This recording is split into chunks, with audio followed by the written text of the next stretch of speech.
to Ask Earl Anything.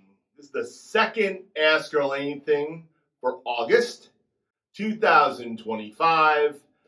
This is a continuation of my show that was recorded on the Saturday before the first Saturday in August, which is August 2nd. Now, because this is part two, I'll tell you a little bit about what happened in August. We went to New Jersey. And during my trip to New Jersey, I got to see my good friend Dave Jones. I haven't done it yet. This is the Sunday after the show I recorded yesterday. But I am playing a gig with Dave Jones. I have a gig with Dave Jones. I've let my friend John, 805 Breeze, know about it. Hopefully I'll see him at the show. If I did, thanks for coming. If I didn't, sorry I missed you. But the point of it is, I just wanted to say what I was doing. So we went to New Jersey for a week and spent time with family and friends and went to see a show in New York. And I will talk more about all those things when we get back in September. But my Ask Earl Anything show had so many questions, and so many questions focused about drum heads, which correlated with the fact that I just got some new drum heads. So the last episode was all about drum heads. Now, I want to state this clearly. I don't hawk any product, but you can see what products I use. I'm not endorsed by any product, but you can see what products I use because you find those things on my drum kits. With that said, this episode will be more about cymbals and other questions that came in that were not related to tuning and muffling. I actually did a whole segment on how I tune my drums. I was actually changing the drum heads on this entire kit that day, and tops and bottoms. So if you want to hear about that, go back to part one. Today's episode will be part two, will be all the other questions. And I think it's going to be under an hour, probably somewhere around 45 minutes. But I wanted to put a new front end on it because I didn't put a proper front end on it the day I did it yesterday. So I felt the need to come in and put a proper front end on it. So that being said, let's just enjoy where I left off at Ask Earl Anything yesterday for part two of Ask Earl Anything. This is the rest of the questions for August 2025. Welcome to Ask Earl Anything, the show where your questions means show. Without your questions, I don't have a show. This is part two of Ask Earl Anything. Please like and subscribe. When you like, it pushes it into the stream. So if you don't want to subscribe, but you're one of those guys that watches me all the time, please like all my videos. My first question comes from a guy named Rainsong7327. He said, new subscriber here. What cymbal would complement my 2002 18-inch Crash? I play mostly 70s rock. Some soft rock and funk too. I guess all around. Was thinking about a 19-inch big beat would make the kit more versatile. Maybe you have a better idea. Thanks. First off, this is a 22-inch big beat. I love this as a ride cymbal, but it's a great crash.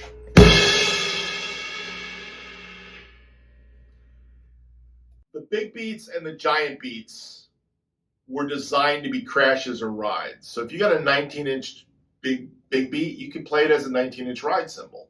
Just like this is a giant beat 20-inch multi-cymbal.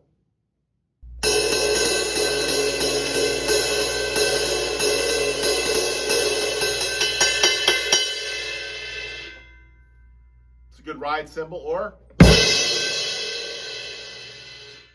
great crash.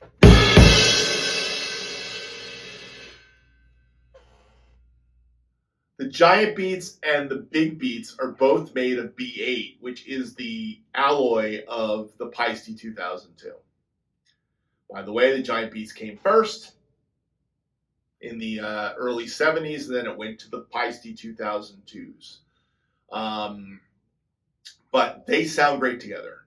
So I play a lot of times, I'll play giant beats with the 2002 Crash, Or I will play, of course, the big beat is a 2002 with a 2002 crash.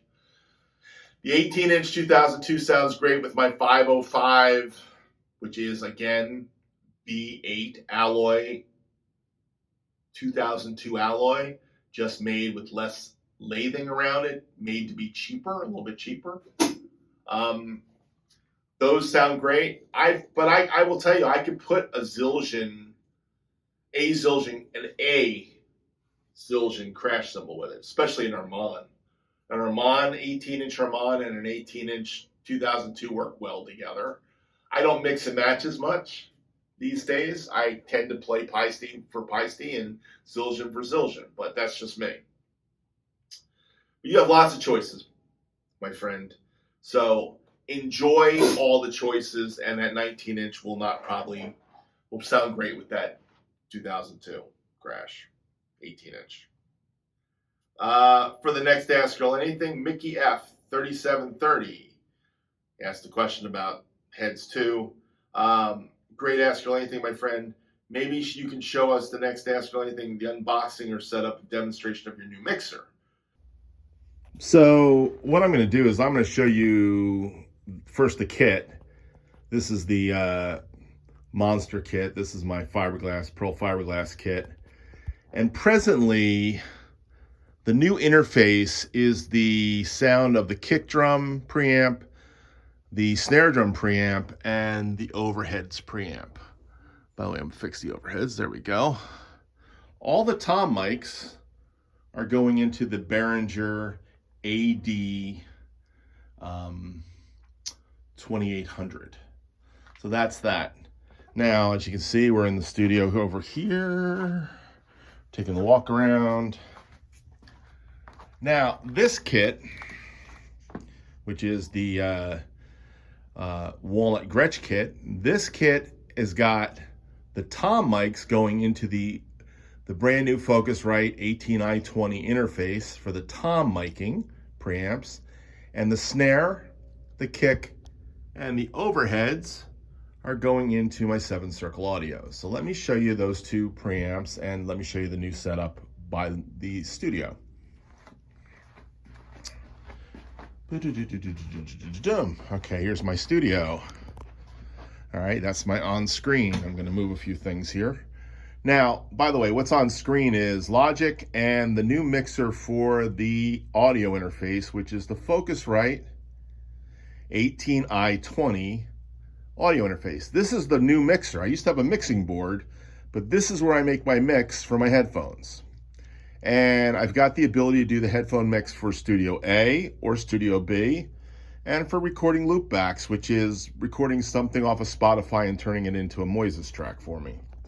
Now this is where all my gear is. Now, the bottom of the rack is my old school ADAT and some old school patch bays not in use, and then there's a Focusrite vocal preamp that I don't use, and then that middle kind of, this one right here, this is called 7-circle audio. And the first two pre's right here, the first two, those are the J99s, which do my overheads in Studio A, which is the Gretsch kit. The next one over, with skip one, is the N72, and that is for the snare drum. And the one on the very end, way over here, by the adapter, for my iPad, that is the A12, which is the API one. Now, this is my studio. Used to be a mixing board there. It looked kind of cool, the mixing board. But this right here is the Focusrite 18i20 version 4, Gen 4 they call it. I could have got Gen 3, but I ended up, and it probably would have been a little cheaper, but I went for the newest technology. After doing this, I found out there were some other ones I could have went for too, but I didn't. But that is my main interface, and what I'm using it for right now is the kick, snare, and overheads in channels 1, 2, 3, and 4 for the B kit, Studio B, Monster kit, Pearl fiberglass kit, and then 5, 6, 7, and 8 is the toms on the Gretsch kit. Then this is the Behringer ADA 8200, and the ADA 8200 basically is these are the two pre's from the J99, sorry, 7-circle audio. This is the N72, which is the snare drum, and this is the kick drum, which is the A12. The next 3 mic inputs, or 4 mic inputs, is coming from the Studio B, and that's what's actually powering the mic pre's for my concert tom kit. So that's it, and I also have a head amp 6, which I've had for a long time, and it's even been in the repair shop, and that's where I'm running my headphone mixes from, and I can run headphone mixes out of. So that is my new studio, and it's pretty condensed, and it would fit in a 3-space rack if I had to put it there, but right now I have it in this big rack that I've had for years. So that's the studio upgrade, Mickey. I hope you enjoyed this. Bye. My new setup is an interface, an audio interface. The mixer is digital and it's inside the software. So when I do my Q mix, which is the mix that I use to hear the playback of the tracks, it's all done with the Focusrite software. It's a little bit wonky you got to learn this. There's a part of it. You have to turn that mixer on to get your sounds in your headphones. Without that mixer being on or engaged, it's like playing, there's nothing comes out. So it's not a normal mixer, it's a digital mixer and it's inside the software. But it's controllable by an iPad or an iPhone or inside the software. Once you get the software set up and you get your mix levels set up, I don't touch it. I just turn on, I'm going to be in Studio B. Mutes the nice thing is it mutes all these mics. I never used to mute the mics. So when I would do a recording, I had all the mics in my headphones, even the ones out here. So now it's just dialed into that kit, dialed into this kit, which that's cool. But I think from a sound quality perspective, the Focusrite is a lot better. So I think my drums are sounding better, but you guys tell me. I think they sound really punchy, in fact. So thanks for the question, Mickey. Appreciate that. Next one comes from JHS421. Sounds good. Where did you get the square beater? Roger Taylor from Queen uses one, but I haven't been able to find one. Well, you can call up you can go online and find this beater. I tell you, I promise you can. You probably won't find it at some small little music store, or you probably won't even find it at Guitar Center, to be honest. But where I found it was pro drum shops, like Forks Drum Shop is where I think I bought this one. I have 2 of these now, Danmars. They're the Danmark Zorro beater with the felt. There's also a JR beater that's wood square. Okay. And by the way, the original square beater was ProMark. I had one of those years ago. I don't know where that went. I wish I still had it. Very cool beater. J.R. Robinson is a big square beater guy. And I saw him using the square beater years ago. It was long. I've been playing the square beater for probably as long as I've been doing YouTube. Most of my YouTube videos have been with a square beater. So I've had one for a long time. That's all I can say. I had one back in the 80s. I had this thing for beaters. I just buy all kinds of weird stuff. Like, it's cheap. So I'll go in a drum shop and try and find something cheap to buy. Like, oh, a beater's like $20. Okay, I'll spend $20 to just spend something at the shop. And I come home with these weird beaters. I have a whole bunch of them. But this is the one I love. I love this Danmark Zorro beater, which is the square felt beater. So definitely a fan of it. I also have a Danmark regular round beater.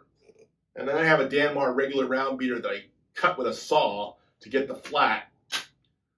I've done all kinds of stuff to try to get that flat thing, but I found this square beater. I love it. So you can get it at Forks. You might be able to get it in Sweetwater under Danmark beaters.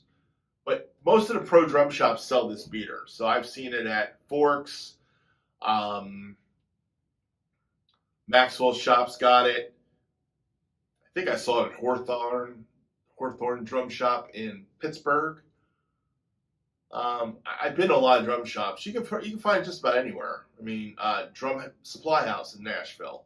These all have online things. So if you go online and you source Danmar beaters, Zorro square beater, you'll find it, guaranteed.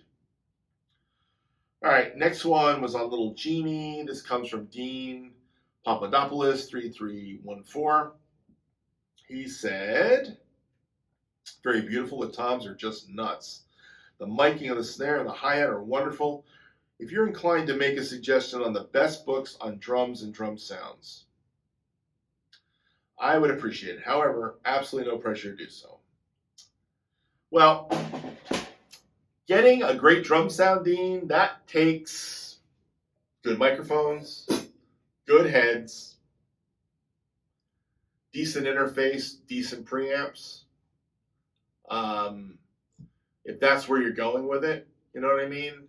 It has to do with all the tuning that we're talking about today. Today's a tuning day. Everybody's asking about sounds.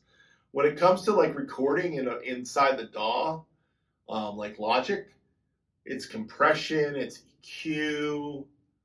There's so much that goes into a drum sound. And I don't spend a lot of time. I have templates of how I do things. And I have templates from years back. And my sound has been changing and changing and changing. And I've actually just went back and tweaked some more. There's gating involved. There's compression involved. There's EQ involved. And it's great tuning. And it's the right heads. It's all those things. There's all kinds of videos on YouTube that talk about drum tuning and miking and all those things. And if you're getting into that, Dean, let me know and I'll give you my private email address and I'd be happy to chat with you on the phone. I chat with a bunch of guys. Let me just say this to you all. I don't chat with everybody, but if you start following me, and you've been a guy that follows me, Dean, I've seen your name before. If you really had a question and you wanted to contact me, the easiest way to contact me is at Earldrum at AOL.com. Drop me an email.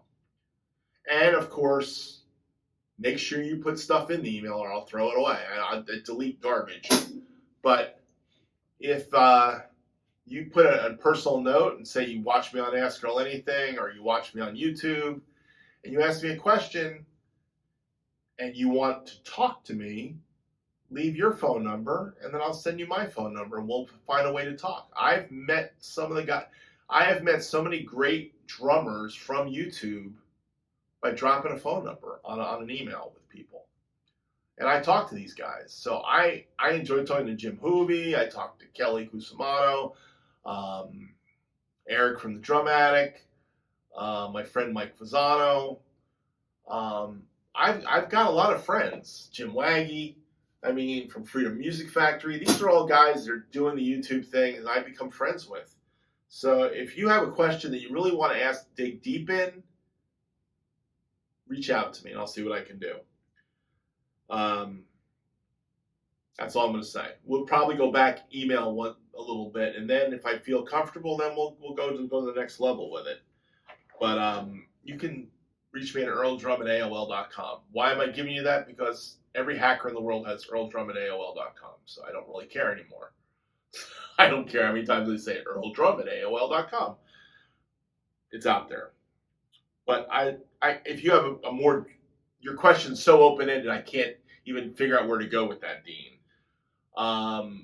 But there are so many videos about guys showing you how they record and what they do in the recording process, the miking process. 3 fingers, this, blah, blah, blah. Where you put your mics, correct angle, all that. Everybody's got a comment and an idea what's the best. I do all of them probably, and I try different things all the time. Some days my mics are up high, some days my mics are down low. Some mics are better than others. Preamps affect all these things, so yeah. Anyhow, that's it. Next question.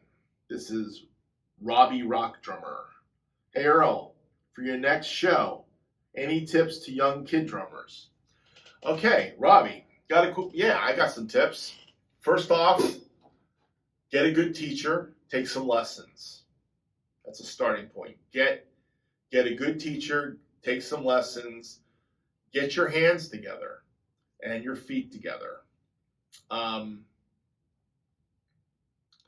Don't be happy just listening to one style of music. That's a big one. My grandson, Asher, who has played a few covers on this channel, I just keep trying to make him listen to other music. As you know, I play lots of different music.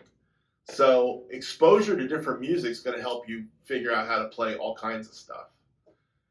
Don't get stuck in one genre. That would be my main thing I'd say. Learn to play all kinds of music. Classic rock, heavy rock, metal, you may have a favorite genre and you want to stay there, but learn to play all styles of music as best you can. Get a good teacher. That would be the main thing I would say. That's probably the most important thing to a young drummer. Get your hands together with a good teacher, a teacher that's going to give you technique. You only go so far if you don't have the technique. There's lots of guys online that show you how to use the technique. All right, Brent gave me the aquarium question. Kingy. This is Kingy23 Drums. He asked the question, I don't think I've ever seen you play a Pandeiro on a stand like Stanton Moore does. So my question is, what are your thoughts on the Pandeiro on a stand? Now, a Pandeiro is kind of like a tambourine that jingles, and Stanton Moore has something with LP where it actually attaches to a cymbal stand or a hi-hat stand, and you kind of play it off your left side. I've done something like that a little bit with a Ludwig tambourine. That I've got a headed Ludwig tambourine that has a certain vibe. By the way, Ludwig tambourines are the sounds of 70s and 60s music. Whenever you hear a tambourine, it's usually a Ludwig tambourine. It wasn't until the 80s that the Rhythm Tech tambourine and then LP and everybody got into making these different tambourines. So for studio guys, a Ludwig tambourine, a 10-inch Ludwig headed tambourine or headless tambourine is a very magical thing. I have a headed 10-inch tambourine. I bought it last year, and I have used it as a Pandeiro, but you gotta know where to use it and how to use it. Stanton Moore has a vibe that he does with it, so it's his thing, Kingy. It's his thing to do. But if I had $125 to blow, I would basically buy one just to have one.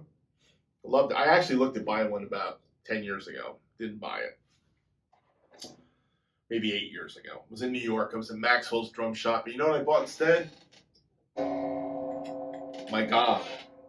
So, anyhow, that's an 18-inch gong. I wish I had a 28-inch gong, but I have an 18-inch. It sounds good.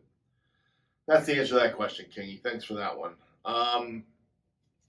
Next one comes from Brian Reynolds, 6303. He asked the question, have you ever played Master Touch drums?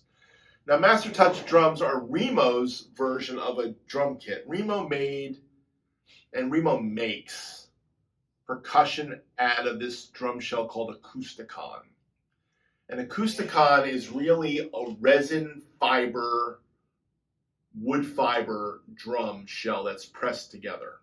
So it's a pressed wood drum shell. And if you ever see any of the Remo djembes or any of the colorful kid drums, that percussion is all made with Acousticon shells. They made drums for probably about 10-ish years in the 80s. And the only Acousticon drum I've ever played was my son's. I bought him a little drum kit. It was called a pre-tuned drum set. It had pre-tuned heads. I wish I had those heads because the heads were great. They had a tone to them without a shell. But there was a top and a bottom. I had all those heads. I don't know where they ended up. But you could take those and put like a vice grip and hang it off of a stand and smack it. And the thing would have like a timbali kind of sound, like the 12-inch. But he had a 12-inch bass, a 12 or 14-inch bass. I think a 14-inch bass drum, a 12-inch floor tom, and a 10-inch tom. It was blue. That's the only time I ever really heard the shells. But my friend Chadwick Perry, he's got some videos of him playing the Masterworks kit he bought. And he loved the drums. And I've heard good things about the Masterworks, that they're like really nice drums. And Louis Bellson used to play them. So if you ever watch an old video on Louis Bellson from the 90s to the 2000s, he's playing Masterworks drums. He played those drums for Remo for all those years. After he left Slingerland and Pearl, he went back to Pearl, I think. He definitely was with Pearl during the Shaughnessy era, and then he went to Slingerland. And I think after Slingerland, he might have went straight to Remo. So that's Louis Bellson, and he played Remo the rest of his life. He was good friends with Remo Belli before they both died, and I think Remo passed. I'm pretty sure Remo Belli died a couple years back. If I killed off Remo Belli, I'm sorry about that, Remo. But yeah, those drums are a different kind of shell. I've never played them, but they're cool, and if you can find a set, they're worth something because a lot of guys want those drums. So they're another one of those sets of drums that are very unique, kind of like Pearl concert toms, fiberglass. So look, if you got a set, go for it, man. I like them. I think they'd be pretty cool. They're not. Just know this: they're not maple drums. They're not birch. They're made of a wood resin shell, but they're supposedly highly durable. Pearl made something called a phenolic shell, which was very similar to the Acousticon. I don't know if it's the same thing, but the phenolic shell was a pressed resin shell from what I understand too. I never played a phenolic shell, but if you've ever seen those Rototom kits with the Rototom on a shell, I think those were phenolic shells. They weren't fiberglass. So, next question comes from Smooge, Soumage. He asked a question about the song Hold On by Wilson Phillips. Wilson Phillips, I did that cover a long time ago. He said, trying to learn the drum fill after the breakdown. Are you absolutely sure how it goes? Meaning, did you play it exact? And I was playing over the Wilson Phillips tracks, so the drum fill is actually closer than I thought. But I know it's not exact. So that brings me to the idea of what's an exact drum cover. I don't play exact drum covers. I play pretty darn close to the original guy's stuff, especially grooves. I try to get bass drum patterns. I try to get snare vibe and hi-hat vibe. And I try to get some of the main fills. But to be honest, not any of my drum covers are 100% exact. It's very hard to play exact. Even guys that say they play exact, by the way, I have a friend that does that. You know who you are, CCM drummer. If you got here, you can comment. Even if you play 100% exact, you think you do, you wrote it all out, guess what? It's still not 100% exact. Because if you're not getting the vibe of it, it's not getting the vibe, but you got the notes, doesn't mean anything. There's something the way the notes are played that also is part of the playing of the music. I try to get the vibe, even if I don't get all the notes right. So, but I think I got this fill close that you're talking about, and I said that to him. But I really do think that it's hard to get everyone exact. So a lot of guys are looking for exact. Brent 3760, you had another question. This is a great choice. This was your song, Elton John, last week. Earl, how do you choose your cymbals? Not saying that because you made a bad choice, just quite the opposite. Well, I'm going to give you the two-part answer to that. If there's a song really calls for a different cymbal than I have, I will switch cymbals around. So let me say it this way. If the cymbals are on the kit, there's a good possibility I'm going to keep them, especially crash cymbals. But sometimes I want a different vibe for an effect cymbal, like a China. So this is not a China, this is an effect, this PSTX. So I'll switch it out. I'll go over to the other kit and pull the China out. I choose ride cymbals based on the sound I hear on the record. The 2002 was the sound of rock and roll. So when I put the 2002 Rock Ride up in an Elton John song, it's like the sound of rock and roll in the 70s. So it worked. It sounds more 60s vibe to me, or jazzy. But I've used this on plenty of 70s tunes. Trust me, I have. Crash cymbals, I usually choose crash cymbals that have they speak the right way. And if it's not on the kit already, and the crash cymbal is really important to have a smaller than a bigger, I'll switch. Splash cymbals, If the song calls for splash cymbals and you want to have a splash cymbal in it, then I go choosing which splash cymbal I'm going to use. Hi-hats. It really depends on the song, what I'm hearing. If I want it to cut through or I don't want it to cut through. If I want it to be darker or bigger or sloshy. Like if I want the sloshy, rock hi-hat thing for church, the 15-inch giant beats I'll go to. But if I want it to cut through, I'm going to go through it with the, my 505 bottom on top of the 2000 Sound Edge bottom combo. Cuts. Or these 13s are light heavy dimensions, certain vibe. I just did something. I'm going to show this for my friend Jeff Metz. I did this cover in the year 2525, and I had this cymbal on that top. This is actually a bottom 13-inch cymbal that I bought at Guitar Center for $30. I had a pair of 13-inch regular hi-hats, Sabian hi-hats. I gave them to my grandson. My grandson says you can't have them back, Poppy. Now, he doesn't have the bottom, this special bottom. And it is a special bottom. It's 1,006 grams, and it has a certain vibe. Well, another thing I did to this was I put rivets in it, and I put a jingle on it. And Sabian had a flat top cymbal on a set of hi-hats for Harvey Mason. It was called EQ hats. So today when I did 2525, I had this on top of my 13-inch Dimensions bottom, heavy.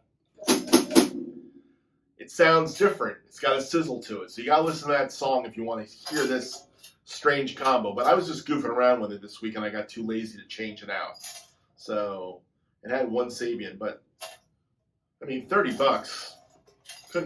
I couldn't pass up a $30 buy. So like this. So anyhow, that's for Jeff Metz, who's going to ask that crazy question. Like, what is that thing? That's what it is. Lots of holes. Flat bottom from a Sabian 13-inch hi-hats. All right, my friend Jim Hoovey. Jim Flies 2. Amazing sound. This was on All My Life. Linda Ronstadt. Kick drum sounds really deep and nice. Great groove. Do you ever use a limiter on the overheads or on the entire drum kit mix? I'm experimenting.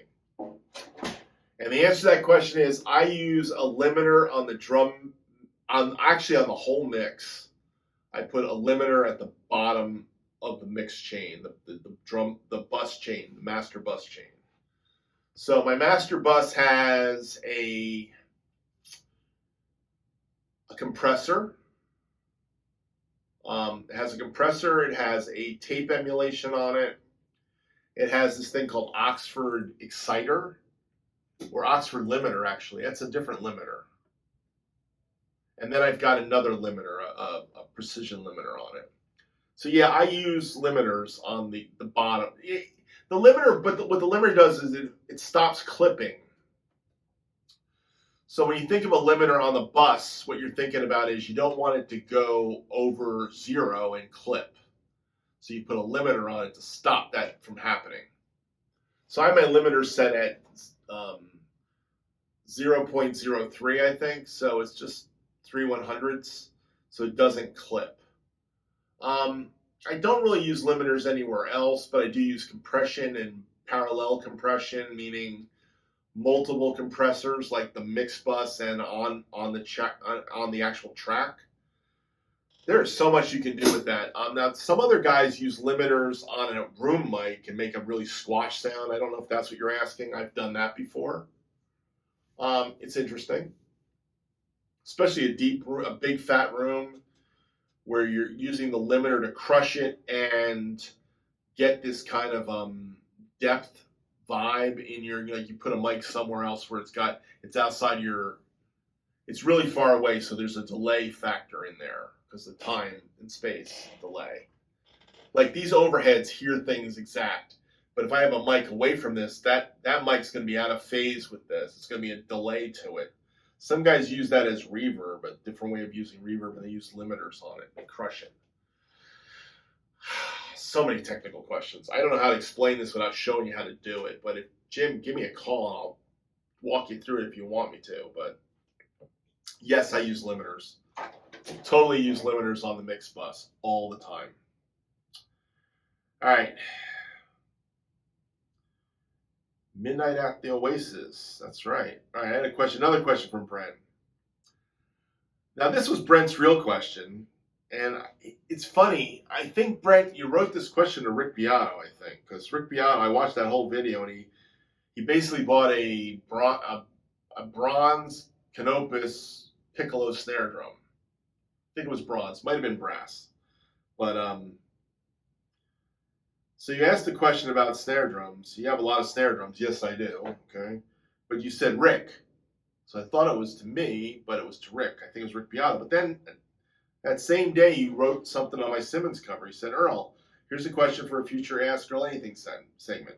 I get intrigued by certain marketing efforts regarding snare drums. I've only owned 3 in my entire life. I've owned like 25 probably. All right. A steam bent single ply maple, which was made by a deceased drum maker, 5x14 by the way. Deceased drum maker Joe Montanari. By the way, if you got a solid shell Montanari drum, that's great. That's cool. Right? Very cool. I use a Noble Cooley solid shell. Love it. Then I have a 60s mahogany popular 5.5x14. Is it really 5.5x14? They always say 5 or 5. I never. They're always 5-inch, I think. I'd be shocked if it's a 5.5. But everybody calls those drums 5.5. I had one for a while. It was a 5. But mine was not the jazz one. It was the student model one. I think they had a different name for it. Wow. Pioneer, I think is what it was called. Pioneer 6-lug. I wish I hadn't gotten rid of that drum either. But that's another story for another day. Anyhow, very cool. Mahogany popular mahogany. They also made a maple popular maple for a while. Great sounding drum.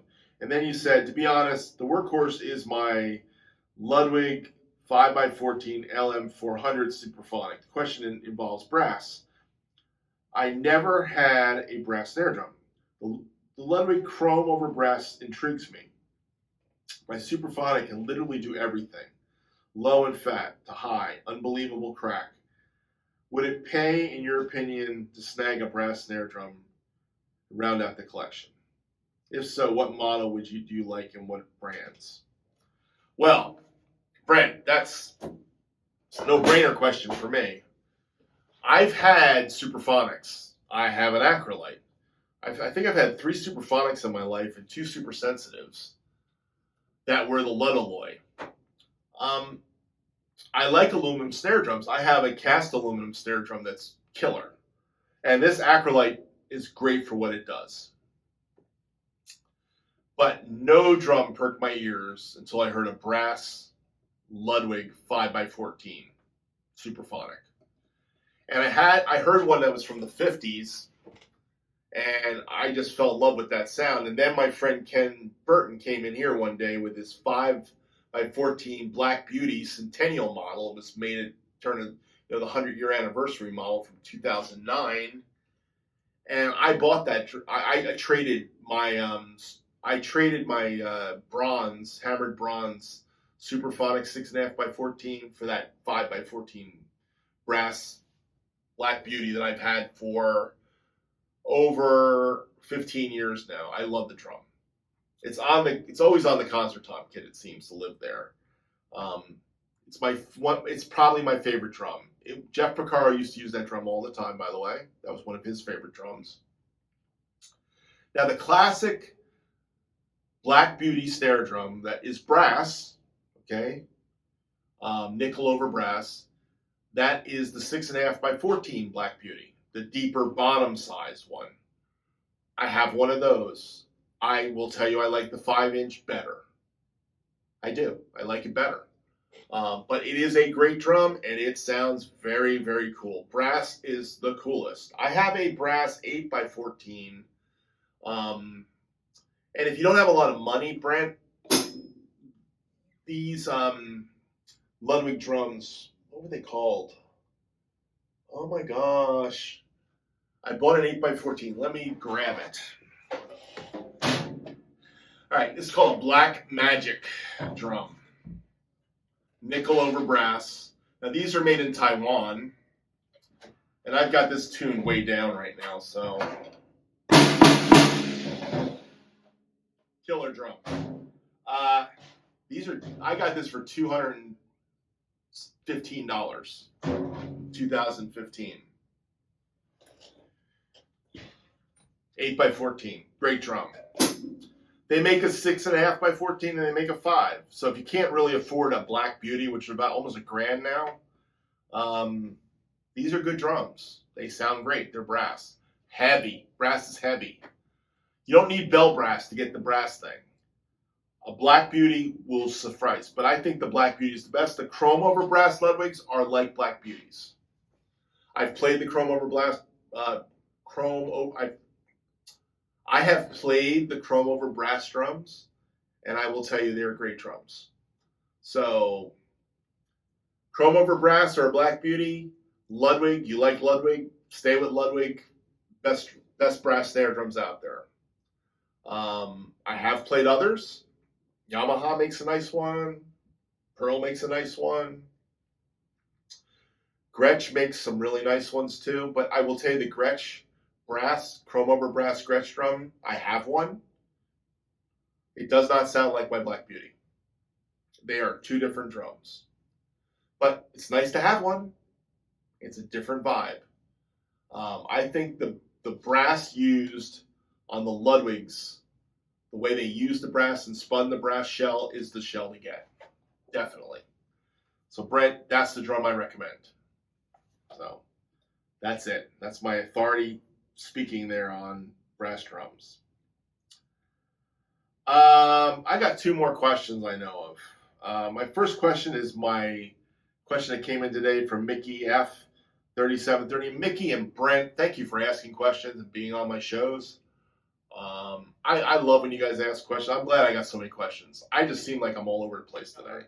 I will say to you that the heads question at the beginning took up a lot of space and I was all over the place. There's a lot of questions about heads and tuning and stuff. Mickey F. 3730 asks, this was on the Chuck Mangione tribute I did today. Give it all you got. Man, was that tight. How do you remember the parts to play? Well, let me explain. When I do a drum cover, I play it over and over again until I feel I got it. I usually am able to do that within 5 minutes to an hour, depending on what I'm doing. Usually it takes probably the shortest I ever do is probably 10 minutes playing. Maybe I'll play it 3 times if it's a 3-minute song. If it's a longer song, it takes a little more time. That was a 6-minute song, so it took a little bit more time to figure out the form. But it's by playing it over and over again and having the drummer in my ear. But I will tell you, on that song, the last take of that song, I finally learned the form of the song.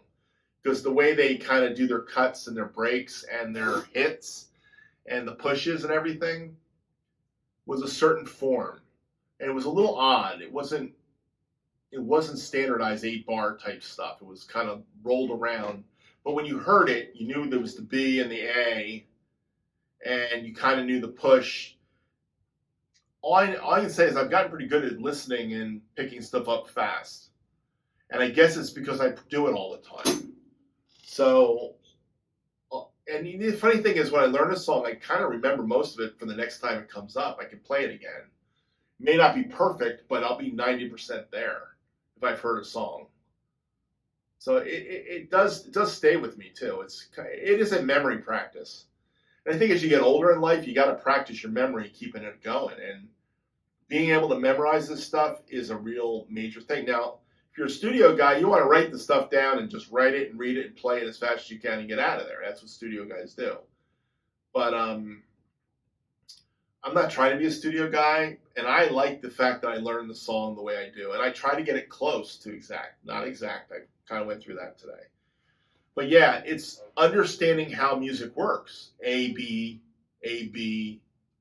bridge, C, back to the B section out. understanding the form of a song. Verse, chorus, bridge, chorus out. Or intro, verse, chorus, double verse, chorus, A, B, B, A, C, B, out. So hearing the way the song is laid out and understanding music, that's called form. And if you understand the form of the song, you can learn things quicker. You also start to realize that these things repeat themselves at different points in time. So that's understanding the form. And on that song, Chuck Mangione's song, it's about understanding the form. I understood the form, I learned the form, and pretty soon, when I heard certain chordal patterns going on, I said, all right, I'm in a bridge. All right, now I'm in the solo section based on, I don't know, the solo was based on the verse, and then it goes into the chorus section, the A, B. I think there's a C in there too somewhere. Again, I spent the time and knocked that thing out yesterday, so figured it out. But that's how you do that. You can tell I'm tired. I'm trying to figure out how to answer these questions. I got one more question. And this is from my friend Sean Woodley. And I saved Sean's question for last. And Sean's asking me a question about worship music. He said, hey, Mr. Earl, I have a loaded question. Why is worship music heavy on dynamics and focusing on lyrics? I tried talking to my friend who grew up in those spaces, but they aren't really diving in with me from a musician's perspective. In gospel, we focus on the groove. We have dynamics, but it's not the emphasis is on. All right, so I think what he's asking me a question is, what's the difference between gospel music and worship music in churches, big church music? I have a lot of guys that play in churches that are on this, watch the show. I think the modern style of worship music is based on the way modern music is made today. And the way modern music is made today is with click tracks. It's defined choruses and bridges. It's, 2, 6, 5, 2 being the chord 2 and the 6 and the 5 chord, kind of repeating verses and bridges in different keys. The dynamic focus is to really emphasize an arrangement. I think worship music's become an arrangement thing. What they used to do in the 80s, they used to do key changes. So if they wanted to build a song, it wasn't you had to have it down and then go into an up and build and into an up. You would just basically raise the key. So you'd be singing in this, then all of a sudden you'd go up a half step, then another half step, and that would build the excitement. So it is formulaic in what they do in worship music today. Gospel music uses some of these things, but gospel music tends to be more joyous and more vampy. Meaning, when I play at Living Word Fellowship, the church I go to, which is a gospel church, when I play there, we're more likely to drag the song out and just keep vamping on the chorus, or go back to some other section and come back. Where I find playing in the white churches that I've played in, and I'm only delineating this by the styles of music, meaning the worship style of the big mega churches being the big rock type things with the down choruses and builds, build things. That whole style of music thing it's all coming out of a very, I don't want to say that word. I'm not going to use that word. It's all coming out of a very formulaic way of writing music. And there's only a couple guys that write this music, by the way. Chris Tomlin's one of them. But they really, if you look at most of the worship songs, who's writing all the songs that are played in churches every Sunday, man, a lot of them are coming from the same place all the time. So I think the variety in the church is we're losing it now for popularity. and the radio play on a Christian radio station lining up with a church playlist. When I got into CCM music, true CCM music from the 70s and 80s when it started, they were trying to sound like the music on the radio. They weren't trying to be played in church. See, this is second chapter of Acts, Phil Keaggy. That music was made for concerts and playing on the radio. It wasn't made for playing in church. And now you listen to what they call CCM radio today, like Spirit FM or whatever it is here, Christian radio station, which I don't listen to. And it's a lot of times it's the same songs we're playing in church with a slightly more radio-friendly arrangement, less of a live arrangement. But it's still got that formulaic up and down thing. You know, you go up, take it up, up, up, up, and then bring it down, down chorus, build, build, build, and then out. So it's a formula. I think the gospel church is more about the spirit, like just flowing in the spirit, meaning we have a little bit more freedom. I think there's more freedom in gospel music, and I think there's more restriction in worship music in the churches. There, I said it. That's how I bring it down to. Worship music in the churches are more structured, less free. Gospel music is more free. It's more free-flowing, the Spirit-led. And that's what they have in their music, where they're not afraid to let it go. Like, we can't go over 71 minutes. And those of you that play in churches that are on a planning center somewhere, I've been on planning centers for years. If you're on a planning center and you see the order of worship, you got 20 minutes to get that done because you got to get out in 71 minutes. That's the goal. The American church has become extremely, now I'm going to use the word, contrived. I think the gospel churches, the black churches, are a little bit more, we're going to wait on the Spirit and see where it goes, and they'll go a little bit longer. So the 71 minutes doesn't really apply in a gospel church. And Sean, that's the answer. And anybody wants to talk more about it, ask a more specific question. I'm really giving you a generalized statement here. Not all churches are the same, but I've played a lot of worship music over my life, and that's my experience with it. So I think there's freedom in gospel music. Now, there are still on clicks, there's still arrangements, but it's a little different. Anyhow, that's all I got for Ask Earl Anything. If you like the show, please like and subscribe. Thank you for watching. Have a great day.